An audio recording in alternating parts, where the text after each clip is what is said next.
வணக்கங்க, welcome to JJ village cooking. இன்னைக்கு நம்ம பார்க்க போகிறது சோலே பட்டூரா.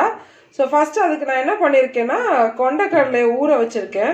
ஸோ இதை நம்ம வேக வச்சிடலாம். வேக வைக்கும்போது என்ன பண்ணணும்னா ஒரு டீ பேக் அதை போட்டு சேர்த்து வேக வைக்கலாம். ஏன்னா பிகாஸ் இது வந்து எதுக்கு போடணும்னா அதோட கலர் சேஞ்ச்காக தான்.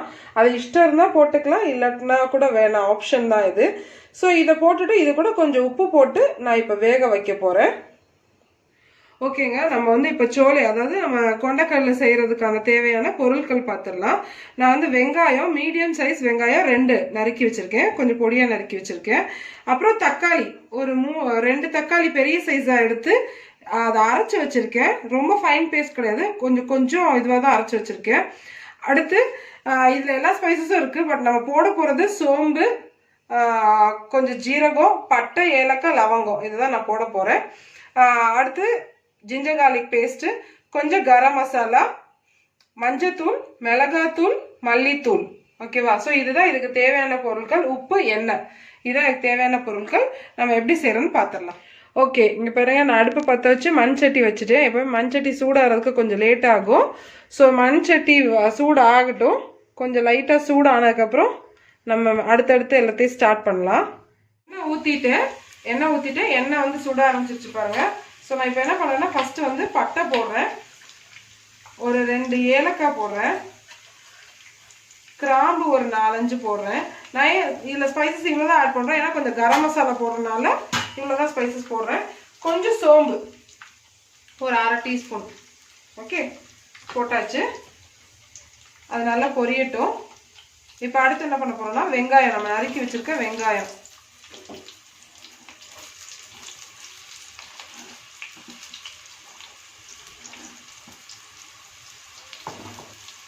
வெங்காயம் போட்டு நல்லா வதக்கணும்.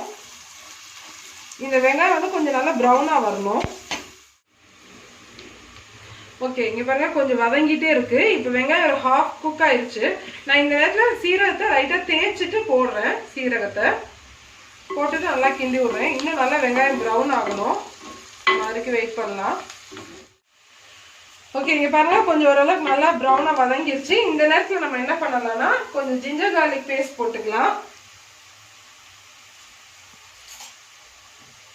ஸோ ஜிஞ்சர் கார்லிக் பேஸ்ட் நல்லா இந்த ஒதுக்கிட்டு எண்ணெயில் போட்டுருங்க. நான் வந்து ஒரு 2 டீஸ்பூன்ஸ் போடுறேன். ஃபுல்லாக நல்லா போட்டிருக்கேன். ஸோ இதுவும் நல்லா வதங்கட்டும்.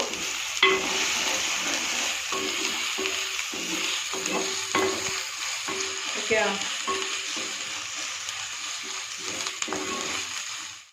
ஸோ ஓகே, இங்கே பாருங்க, நம்ம இஞ்சி பூண்டு பேஸ்ட்டும் போட்டுட்டோம், அதுவும் நல்லா வதங்கிருச்சு. இப்போ நம்ம அரைச்சி வச்சிருக்க தக்காளி போட்டுடலாம்.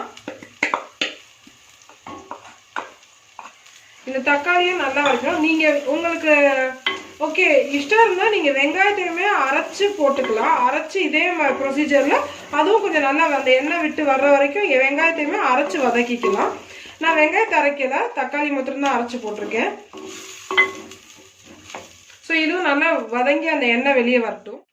ஓகே, இங்கே பாருங்க, நம்ம வேக வச்ச கொண்டைக்கடலை, ஆக்சுவலாக இது வெள்ளை கொண்டைக்கடலை, நம்ம டீ பேக் போட்டு வேக வச்சனால பார்த்தீங்களா அந்த கலர் எப்படி அப்சர்வ் பண்ணியிருக்குன்னு. நான் வந்து நல்லா ஒரு 2 hours சுடுதண்ணியில் போட்டு ஊற வச்சுட்டு அதில் லைட்டாக உப்பு, டீ பேக் போட்டு வேக வச்சுருக்கேன். ஒரு விசில் வந்ததுக்கப்புறம் சிம்மில் வச்சு ஒரு 4 விசில் விட்டேன். ஸோ நல்லாவே மசிஞ்ச அளவுக்கு வெந்துருச்சுங்க. பார்த்தீங்களா, அப்படியே கலண்டு வருது பாருங்க, இந்த அளவுக்கு வெந்துருச்சு. ஸோ நம்ம எப்படி இப்போ சோலை செய்கிறதுன்னு பார்த்துடலாம்.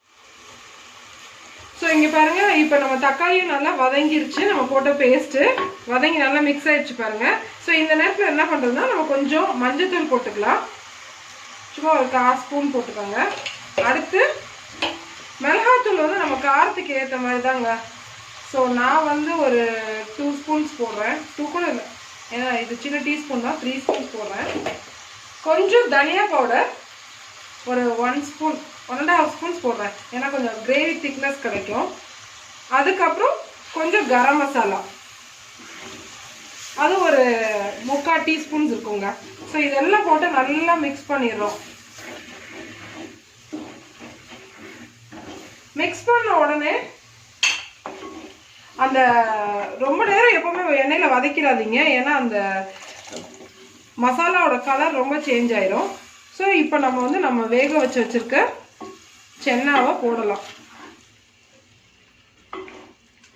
போட்டுட்டு ஸோ இதை நல்லா கிண்டி விட்டு கொஞ்சம் இந்த மசாலாஸை வந்து இந்த சென்னா அப்சர்வ் பண்ணிக்கிற அளவுக்கு நம்ம இப்போ குக் பண்ண போகிறோம். ஓகே, இப்போ நம்ம கிரேவி ரெடி ஆயிடுச்சு. இங்கே பாருங்க, நல்லா மேலே எண்ணெய் பிரிஞ்சு வந்துருச்சு. ஸோ இப்போ வந்து நம்ம கொத்தமல்லி போட்டு, அது ஃப்ளேவருக்கு தான், கொத்தமல்லி போட்டுட்டு ஓகேவா. ஸோ அப்படியே ஒரு கிளறி விட்டுருங்க. ஓகே, இங்கே பாருங்க நம்ம கிரேவி ரெடி ஆயிடுச்சு. எண்ணெய் பிரிஞ்சிருச்சு பாருங்க. நான் சும்மா அப்படி கொத்தமல்லி போட்டு கிண்டி விட்டுருக்கேன். ஆக்சுவலி நான் இப்போ அடுப்பு ஆஃப் பண்ணிட்டேன். ஆனாலும் இன்னும் மண் சட்டியில் இருக்கிறனால எப்படி கொதிச்சுட்டே இருக்கு பார்த்தீங்களா.